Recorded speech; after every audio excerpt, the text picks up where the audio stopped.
Breaking news చూసినా మళ్ళీ operation secret ride కొనసాగుతోంది. ఇరాన్లోకి అమెరికా కమాండో టీం ఎంటర్ అయింది. సో ఇప్పటికే ఇరాన్ పైన అమెరికా ఇజ్రాయెల్ కలిపి యుద్ధం చేస్తున్నాయి. సో దీంతో ఇరాన్లోకి అమెరికన్ కమాండోస్ ఎంటర్ అయ్యాయి. నిల్వల్ని స్వాధీనం చేసుకోవడమే టార్గెట్గా కొనసాగిస్తోంది అమెరికా. ఇరాన్లో గ్రౌండ్ ఆపరేషన్స్ సాధ్యమేనా? ఇరాన్లో గ్రౌండ్ ఆపరేషన్ చేయడం అనేది అమెరికాకు ఇప్పుడు సాధ్యమేనా? ఇస్ఫహాన్ అణు కేంద్రం వద్ద 200 కిలోల యురేనియం ఉన్నట్లుగా అనుమానం. భూగర్భ సొరంగాల్లో దాచారని యుఎస్కు సమాచారం అందింది. నంతాజ్ అణు కేంద్రంలోనూ మరికొన్ని నిల్వలు ఉన్నట్టుగా కూడా సమాచారం తెలుసుకుంది. ఈ యురేనియం నిల్వల్ని స్వాధీనం చేసుకునేందుకు ప్రత్యేక బలగాలతో అమెరికా ఇజ్రాయెల్ జాయింట్గా ఆపరేషన్ చేస్తున్నాయి. కానీ ఈ సమయంలో ఇరాన్లోకి ఎంటర్ అవ్వడం సాధ్యమేనా?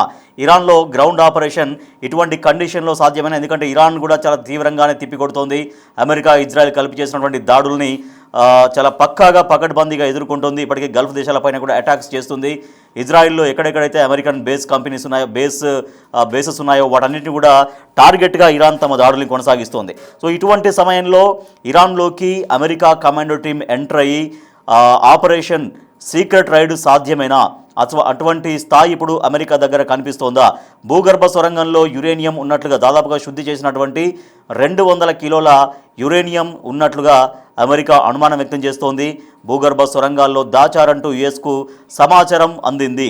నతాంజ్ అణు కేంద్రంలో కూడా మరికొన్ని నిల్వలు ఉన్నట్టుగా అమెరికా అంచనా వేస్తోంది. ఈ యురేనియం నిల్వల్ని స్వాధీనం చేసుకునేందుకు ప్రత్యేక బలగాలతో యుఎస్ ఇజ్రాయెల్ ఆపరేషన్ 2 జాయింట్గా కొనసాగిస్తున్నాయి. సో ఇరాన్ వద్ద 400 కేజీల శుద్ధి చేసిన యురేనియం నిల్వ ఉంది. దీన్ని స్వాధీనం చేసుకునేదే అమెరికా ఇజ్రాయెల్కు కంటి మీద కునుకురాదు. ఈ నేపథ్యంలో అమెరికా అధ్యక్షుడు ట్రంప్ ప్రత్యేక కమాండో బృందాలను ఇరాన్లోకి పంపి శుద్ధి చేసిన యురేనియంను స్వాధీనం చేసుకోవడం లేదా ధ్వంసం చెయ్యాలి అన్న ప్రతిపాదనను పరిశీలిస్తున్నారు. అయితే అసలు ఇరాన్లో గ్రౌండ్ ఆపరేషన్ సాధ్యమేనా అనేటువంటి సందేహాలు ఇప్పుడు వ్యక్తమవుతున్నాయి. సో ఒకసారి 2018లో మొసాద్ ఏజెంట్లు ఇరాన్ గుండెకాయ లాంటి టెహ్రాన్లోకి అడుగుపెట్టి అపహరించిన సీక్రెట్లే అసలు ఈ యుద్ధం మొత్తానికి బీజం వేశాయి. ఇరాన్ న్యూక్లియర్ ఆర్కైవ్ రైడ్గా దీనికి పేరు వచ్చింది. సో అసలు ఆపరేషన్ ఏంటి అనేది ఒకసారి మనం డీటెయిల్గా చూద్దాం.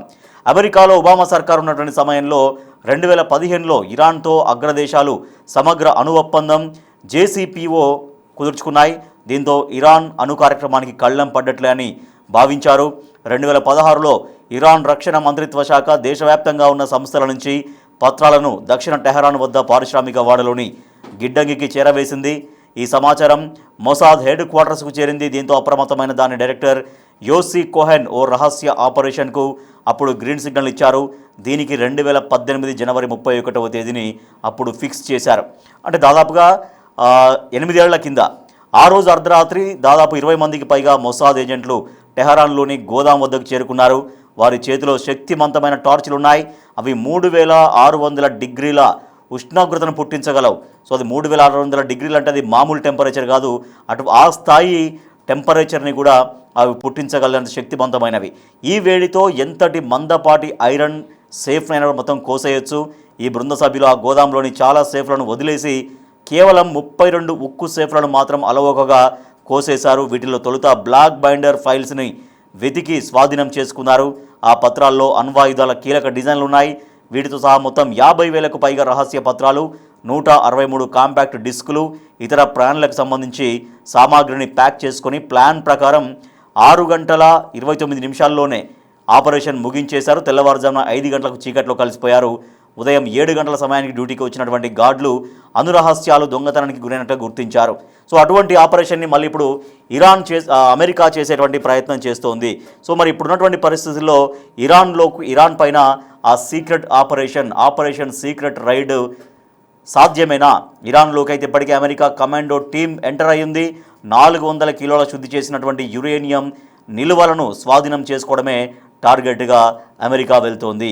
ఇరాన్లో గ్రౌండ్ ఆపరేషన్ మరి ఈ సమయంలో ఎట్లా సాధ్యం? ఎందుకంటే ఇప్పటికే ఇరాన్ చాలా తీవ్రంగా తన దాడుల్ని తిప్పికొడుతోంది. అమెరికా ఇజ్రాయెల్ సంయుక్తంగా దాడులు చేసినప్పటికీ కూడా ఏమాత్రం విరవకుండా ఇప్పటికే ఇరాన్కు సంబంధించినటువంటి సుప్రీం లీడర్ ఖమేనీని కూడా కోల్పోయింది ఇరాన్. అయినప్పటికీ కూడా ఏమాత్రం వెనుకడుగు వేయకుండా ఖచ్చితంగా యుద్ధం మేమే ముగిస్తామని చెప్తోంది. అమెరికా అధ్యక్షుడు ట్రంప్ గంభీరంగా ప్రకటనలు చేస్తున్నప్పటికీ కూడా యుద్ధాన్ని ముగించేది మేమే అంటూ ట్రంప్కు అటువంటి అవకాశం ఇవ్వం, ఖచ్చితంగా అమెరికాను ధీటుగా ఎదుర్కొంటామంటూ ఇరాన్ ఇప్పటికే హెచ్చరికలు జారీ చేస్తోంది.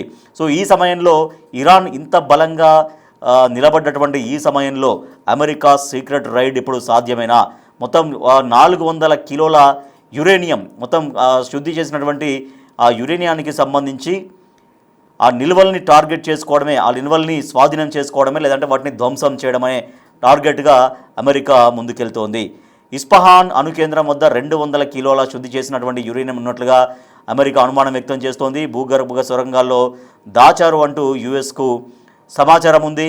సో ఆ యురేనియం నిల్వలు ఎక్కడ, సో వాటితో తయారు చేసినటువంటి అణుబాంబులు ఎక్కడ అనేది దానిపైన అమెరికా ఫోకస్ చేసింది. నతాంజ్ అణు కేంద్రంలో కూడా మరికొన్ని నిల్వలు ఉన్నట్లుగా అమెరికా సమాచారం తెలుసుకుంది. ఈ యురేనియం నిల్వల్ని స్వాధీనం చేసుకోవడమా లేకపోతే ధ్వంసం చేయడమా, ఏదో ఒకటి మాత్రం ఖచ్చితంగా చేయాలి. యురేనియానికి ఇరాన్ దగ్గర ఆ యురేనియం నిల్వల్ని ఉంచడం క్షేమకరం కాదు అంటూ అమెరికా భావిస్తోంది. సో దీంతో ఆ నిల్వలను సీక్రెట్ ఆపరేషన్ చేసి ఆ నిల్వల్ని మొత్తం స్వాధీనం చేసుకోవడమా లేదంటే వాటిని ధ్వంసం చేయడమా, ఏదో ఒకటి చెయ్యాలి అని అమెరికా చాలా బలంగా ఉంది. సో ప్రత్యేక బలగాలతో యుఎస్, ఇజ్రాయెల్ 2 ఆపరేషన్ కొనసాగిస్తూ ఉన్నాయి. మరి ఇరాన్ వీటిని ఎట్లా కాపాడుకుంటుంది, సో ఇరాన్ కూడా వాటిపైన ఎట్లా ఫోకస్ చేసింది అనే దానిపైన చాలా ఇంట్రెస్టింగ్గా మారింది. ఇప్పటికే ఇరాన్, అమెరికా, ఇజ్రాయెల్ 2 కూడా జాయింట్గా ఆపరేషన్ కొనసాగిస్తున్నాయి. ఇరాన్ పైన ఇంకా దాడులు కొనసాగిస్తున్నాయి. కొద్ది నెలల పాటు ఈ యుద్ధాన్ని కొనసాగిస్తామని పక్క 2 దేశాలు కూడా చెప్తూ ఉన్నాయి. సో అమెరికా యుద్ధాన్ని ప్రారంభించింది, మేమే ముగింపు పలుకుతామంటూ ట్రంప్ చెబుతున్నప్పటికీ కూడా ట్రంప్కు అవకాశం ఇచ్చేది లేదు, అమెరికాకు ఏమాత్రం వెనుకడుగు వేసేది లేదు, అమెరికాకు భయపడేది లేదు అంటూ ఇరాన్ కూడా చాలా బలంగా సమాధానం ఇస్తోంది. అమెరికా స్థావరాలపైన, గల్ఫ్ దేశాలపైన కూడా అటాక్స్ చేస్తోంది ఇరాన్. ఈ నేపథ్యంలో ఇంకా మరింతగా ఉద్రిక్తతలు పెరిగేటువంటి అవకాశం ఉంది. ఇటువంటి సమయంలోనే ఇరాన్లో చాలా వరకు యురేనియం నిల్వలు ఉన్నాయనేది అమెరికా తెలుసుకున్నటువంటి సమాచారం. సో దీంతో అమెరికా, ఇజ్రాయెల్ ప్రత్యేక బలగాలు అక్కడికి సీక్రెట్గా వెళ్ళి ఆపరేషన్ చేసేటువంటి పని చేస్తున్నాయి. సో సీక్రెట్ రైడ్ అనేది సాధ్యమైన ఇరాన్ను కన్నుగప్పి వెళ్ళి ఆ యురేనియం నిల్వల్ని ధ్వంసం చేసుకోవడం లేదంటే స్వాధీనం చేసుకోవడం ఈ పరిస్థితుల్లో అమెరికాకు, ఇజ్రాయెల్కు సాధ్యమేనా? సో కమాండో టీం అయితే ఇప్పటికే సీక్రెట్ ఆపరేషన్ కోసం ఇరాన్లోకి వెళ్ళినట్టుగా తెలుస్తోంది. బట్ ఇటువంటి కండిషన్స్లో ఇరాన్ కూడా చాలా బలంగా నిలబడ్డటువంటి ఈ సమయంలో అమెరికాకు, ఇజ్రాయెల్కు అసలు అది సాధ్యమేనటువంటి అనుమానాలు వ్యక్తమవుతూ ఉన్నాయి.